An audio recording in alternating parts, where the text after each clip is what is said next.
मुस्लिम संप्रदाय में दो बहुत खूबसूरत चीजें हैं जो अगर जैन संप्रदाय के लोग अपना ले तो उनके कर्म निर्जरा का सबसे बड़ा कारण बनेंगी।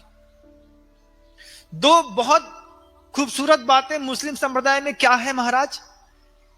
पहली बात तो यह है कि मुसलमान होने के बाद भी वो अपने हाथ से कभी माला नहीं छोड़ता। कभी भी आप किसी भी सच्चे और पक्के मुसलमान को देखिएगा, उसके हाथ में निरंतर माला चलती रहती है। एक बार पूज्य मुनि श्री अभय सागर जी महाराज ने हमसे यह उदाहरण देकर के हमको बताया कि देखो, मुसलमान होकर के दिन भर माला फेरता है, तुम क्या जैन होकर के दिन भर माला नहीं फेर सकते? हमने कहा महाराज बात तो आप सही कह रहे हैं, लेकिन कुछ नहीं। उसके हाथ में ऐसी माला रहती है, वो माला में अपने खुदा का नाम बार बार लेता रहता है। किसी से बात करने का मौका आता है, फट से बीच में माला का गुरिया पकड़ता है, बात करता है, छोड़ देता है, जैसे ही छोड़ता है फिर माला फेरना शुरू कर देता है। मुसलमान होकर के ऐसा करता है। क्या आप जैन होकर के ऐसा नहीं कर सकते कि अपने हाथ में दिन भर एक माला ले लें? दुकान में बैठे हैं, एक माला ले ली, ग्राहक नहीं है, तब तक नमोकार मंत्र की आदि हो जाएगी, रोक लेंगे, सामान दे देंगे, फिर नमोकार मंत्र शुरू कर देंगे। क्या है इससे क्या होगा महाराज?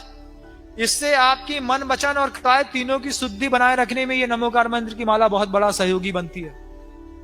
कर्म निजरा का अभूतपूर्व कारण है यह माला। उसका सर्व पाप प्रणाशनो, जिस मंत्र के लास्ट में अंत में लिखा गया कि यह पंच नमस्कार मंत्र सब पापों का नाश करने वाला है।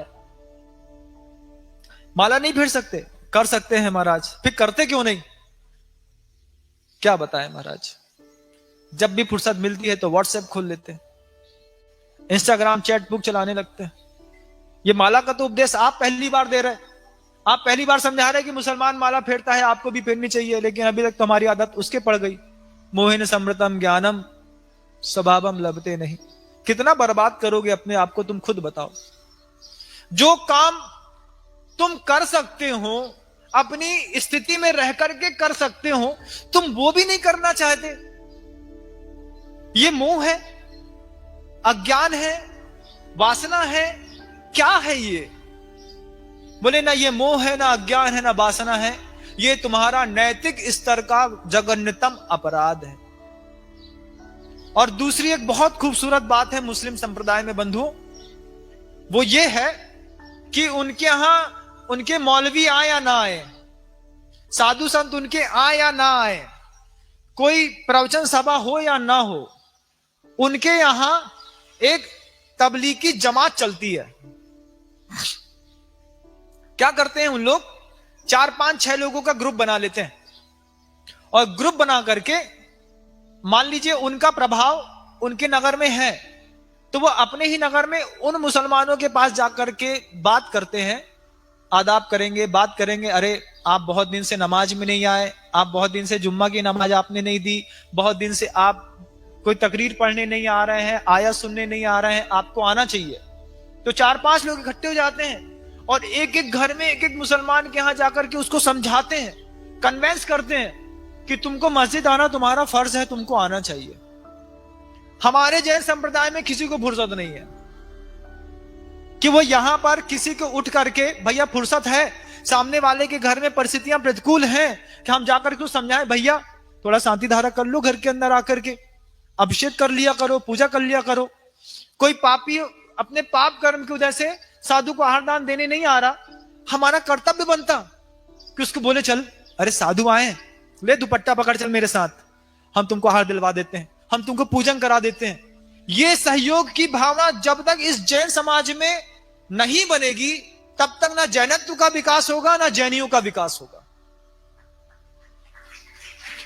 जैनी इसलिए अधूरा है बंधुओं, 1% बचे हो, और मुसलमानों की संख्या आज पूरे विश्व में 600 करोड़ की जनसंख्या में 200 करोड़ है। उन 200 करोड़ की जनसंख्या के बीच में उनकी नैतिक आचार संहिता कैसी भी हो, लेकिन धार्मिक आचार संहिता कितनी खूबसूरत है। इस दो खूबसूरती को देखिए कि दिन भर हाथ में माला चलती है और जैसे ही मौका मिलता है 4 लोग इकट्ठे होते हैं और उस व्यक्ति को टारगेट बना लेते हैं जो कभी मस्जिद नहीं आता। आप में से 4 व्यक्ति अपने लोगों इकट्ठे हो जाओ और रोज का टारगेट बना लो कि ये कभी पूजा नहीं करता, ये कभी अभिषेक नहीं करता, ये मंदिर नहीं जाता, इसके घर में चौका नहीं लगता। माँ बहनें नियम बना लें कि इसके घर में जीवन में कभी चौका नहीं लगा, मेरे 25 साल देखते देखते, चल तेरे घर में हम आके चौका लगा लेते हैं, तू आत्रो आत्रो करके साधु को आहार दान दे ले और अपने कर्म की निर्जरा कर ले।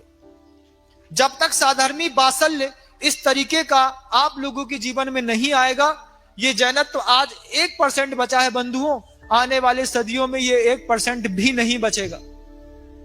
कितनी कट्टरता है उस धर्म में अपने धर्म को लेकर के, और इतने ही फ्लेक्सिबिलिटी हमने अपनी लाइफ स्टाइल में अपने कॉन्स्टिट्यूशन और अपने इनको लेकर के कर ली है कि हम हर चीज से कॉम्प्रोमाइज करना सीख गए।